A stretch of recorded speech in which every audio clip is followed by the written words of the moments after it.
প্রিয় ভাইয়েরা, রুকিয়া শারঈয়া এটা আল্লাহ রাব্বুল আলামিনের পক্ষ থেকে দেওয়া নবীজি সাল্লাল্লাহু আলাইহি সাল্লামের অন্যতম একটা নিয়ামত।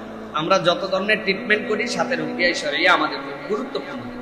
মাথা ব্যথার জন্য অনেকের আছেন মাথা ব্যথা অকারণে, এটা ছাড়ে না, আপনি একটু চোখটা দেখান, মাইগ্রেনের প্রবলেম আছে কিনা দেখান, অথবা ডাক্তারের ভালো একজন ডাক্তারের পরামর্শ নিয়ে যদি সিটি স্ক্যান করা লাগে, অনেক সময় ইন্টারনাল অনেক বিষয় থাকে, অনেক হিলিং হয়, এগুলোর জন্য অনেক কিছু থাকতে পারে। সাথে সাথে রুকিয়ার একটা দিক হচ্ছে 7 বার সূরা ফাতিহা পড়া, প্রত্যেকবার আলাদা আলাদা করে পড়ার পরে আপনার মাথার যে অংশে ব্যথা সেই অংশে আপনার ফু দেওয়া।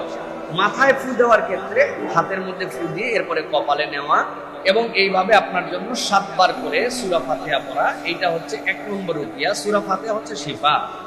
2 নম্বর যেটা, সেটা হচ্ছে 3টা কুল, যেটা আমরা গা বন্ধের জন্য করি, ইখলাস, ফালাক, নাস। রাসূলুল্লাহ সাল্লাল্লাহু আলাইহি ওয়াসাল্লামের পরে ফু দিতেন মাথার থেকে কপালের সামনে দিক, আমরা হচ্ছে পেছন দিকে করি, পেছনে না।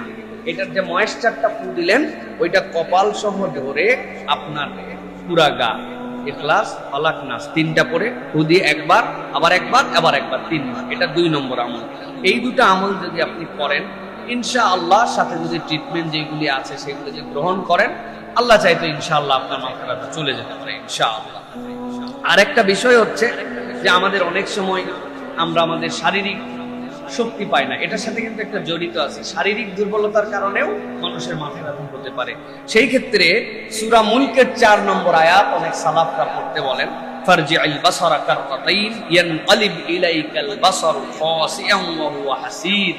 আপনি যদি এইটার আমল সকাল সন্ধ্যা এই সূরা মুলকের 4 নম্বর আয়াতে আয়াতটা পড়েন, তাহলে আল্লাহ রাব্বুল আলামিন আপনার একটা শারীরিক সক্ষমতা দান করবেন।